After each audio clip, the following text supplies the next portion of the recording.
Muito bem, Deus abençoe. Olha o meu traje aqui para fazer esse vídeo, mas eu estou meditando aqui na palavra do Senhor nessa manhã, dia do trabalhador. E eu queria parabenizar todos os guerreiros, todas as guerreiras que estão inseridos nessa palavra trabalhador. Que Deus vos abençoe com todas as sortes de bênção. Mas não poderia deixar de passar nessa manhã aqui algo muito especial que Deus colocou no meu coração, falando sobre a purificação do templo. Se encontra em Mateus capítulo 21 e o versículo de número 12 e o versículo de número 13, que diz assim: entrou Jesus no templo, expulsou todos que vendiam e compravam,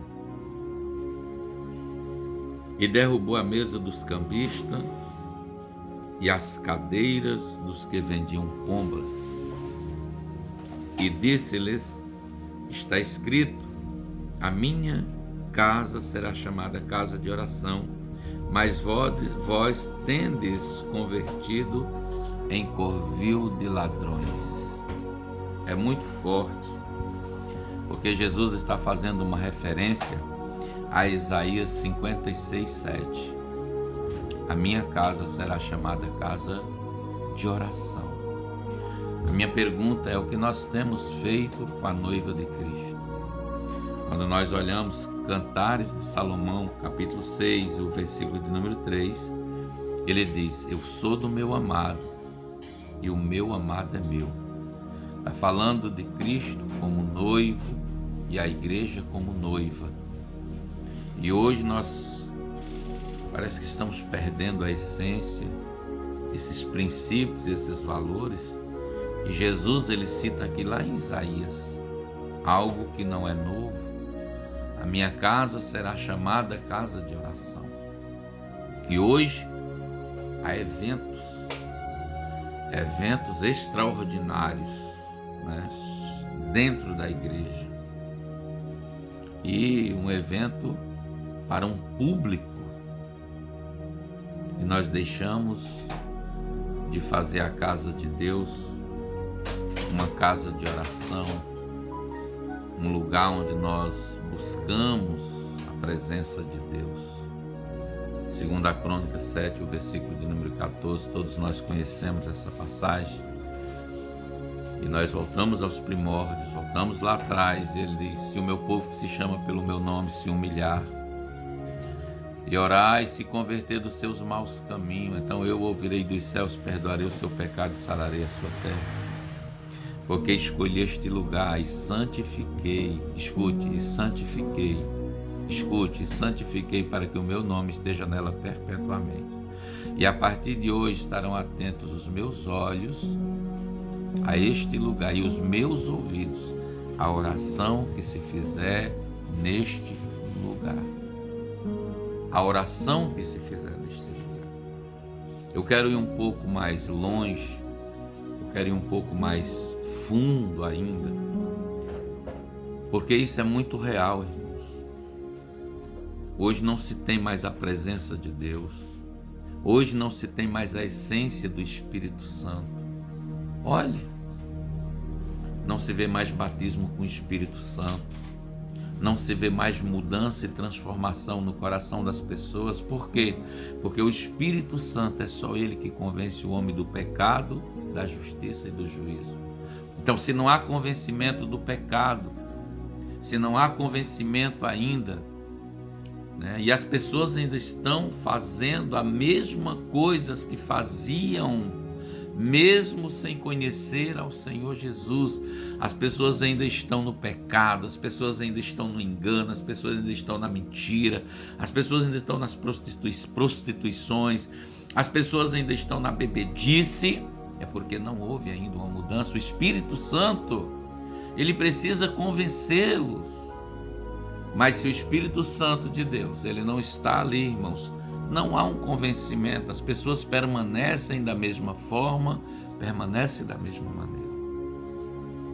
Eu não estou aqui rotulando, eu não estou aqui colocando o dedo na vida e rotulando pessoas, mas o que o Espírito Santo tem falado comigo nesse momento, agora, nessa manhã: a minha casa será chamada casa de oração. O que nós temos feito com a noiva de Cristo. Eu quero ir mais longe ainda.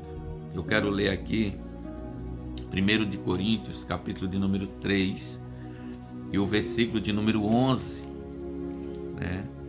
1 de Coríntios, capítulo 3, e o versículo de número 11. Na realidade, eu vou ler o versículo de número 10 e o versículo 11. Paulo, ele nos diz assim: segundo a graça de Deus que me foi dada, pois eu, como sábio construtor, o fundamento, e outro edifica sobre ele.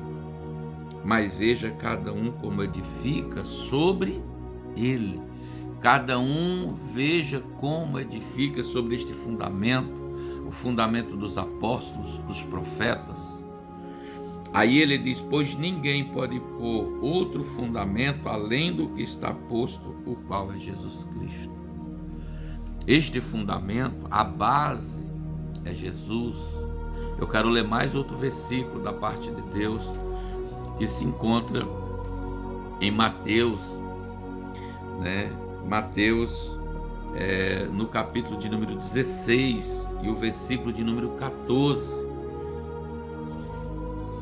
Diz assim a palavra do Senhor aqui, né? Mateus capítulo 16, oh Jesus, me ajuda, e o versículo de número 14.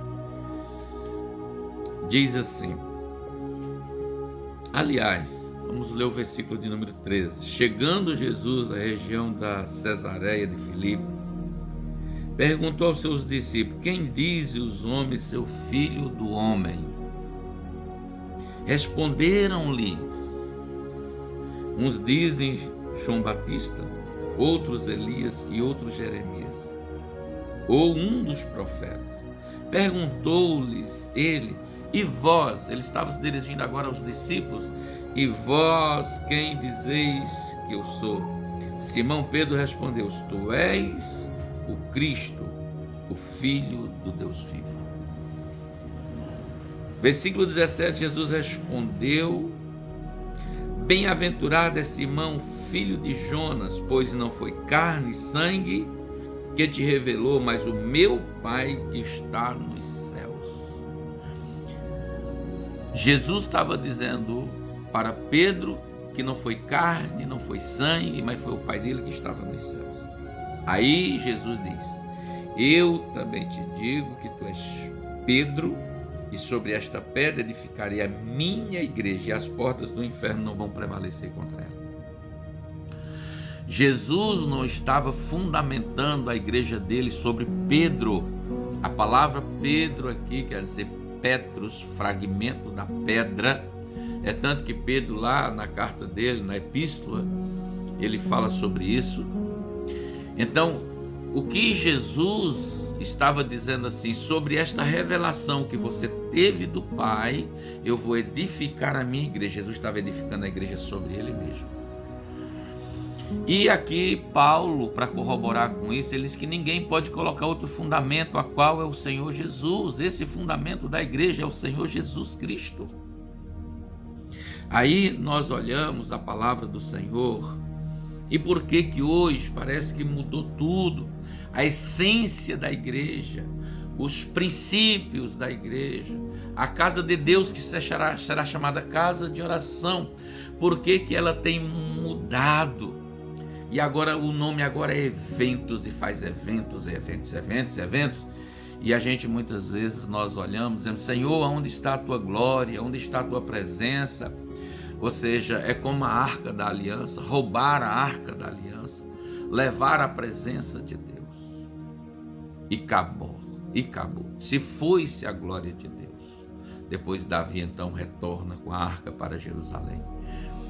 Mas o que nós precisamos, meu irmão, entender nessa hora? A casa de Deus é casa de oração, é casa de mudança, de transformação, de regeneração. É um lugar aonde nós precisamos permanecer com os mesmos princípios e valores. Quando nós olhamos a palavra de Deus, e eu acredito que talvez essa seja a maior fonte de todo esfriamento, fonte de todo o desmotivamento, é quando a palavra de Deus diz que por se multiplicar a iniquidade, o amor de muitos esfriaria. O amor de muitos esfriaria. Quando nós olhamos a palavra de Deus, que essa inerrante palavra, em Mateus capítulo 24, o versículo de número 35, ele dizendo que vai passar os céus e a terra, mas a palavra de Deus, ela não há de passar. A palavra de Deus, ela é inerrante. Jesus, ele é o alfa e ele é o ômega, ele é o princípio e ele é o fim. Jesus não mudou. A essência, o Espírito Santo, a reverência, a honra, o temor, o respeito, isso tem que permanecer. Isso tem que permanecer. Querendo as pessoas ou não, esses princípios, eles são perpétuos. Nós não podemos mudar. A casa do meu pai será chamada casa de oração, e vós tenhos tornado em covil de ladrões. E ali Jesus derramou a mesa dos cambistas, aqueles que compravam, que vendiam. Talvez alguns me chamem de religioso, talvez alguns me chamem de... mas você percebeu que nós nunca colocamos nada para vender dentro da igreja? Porque se tem quem vende, é porque tem quem compra. A casa de Deus é um lugar de adoração, de exaltação ao nome dele, de glorificação ao nome do Senhor. Às vezes nós fizemos alguns eventos para casais ou as mulheres, mas ali nós olhamos, ali nós estamos fazendo um evento que é uma confraternização, onde nós temos ali a igreja, onde nós temos os membros, as pessoas ali, no seminário, onde muitas vezes é revertido aquele valor apenas para cobrir as despesas daquele evento, para que o nome do Senhor seja glorificado. Essa palavra estava muito forte hoje no meu coração, até rabisquei aqui, fiz um rabisco aqui, coloquei outras passagens aqui, 1 de Pedro 1,25 eu marquei também, e outros versículos, mas não vai dar tempo de falar, quero ficar apenas com aquilo que Deus colocou no meu coração. 1 Pedro capítulo 1 e o versículo de número 25 diz assim: mas a palavra do Senhor permanece para sempre, e esta é a palavra que vos foi pregada pelos profetas, pregada pelos apóstolos, pregada por Jesus, e continua sendo a palavra de Deus. A palavra de Deus continua sendo a essência, o Espírito Santo ainda continua sendo aquele que convence o homem do pecado, da justiça e do juízo. Que nós possamos ter reverência. Ontem chegou uma pessoa na igreja chorando, dizendo: pastor, o que fizeram com a igreja de Cristo? E ontem ela sentiu uma glória de Deus, a presença do Senhor. Ontem ela sentiu um poder sobrenatural que ela não tinha mais sentido em outro lugar. Que Deus abençoe a sua vida.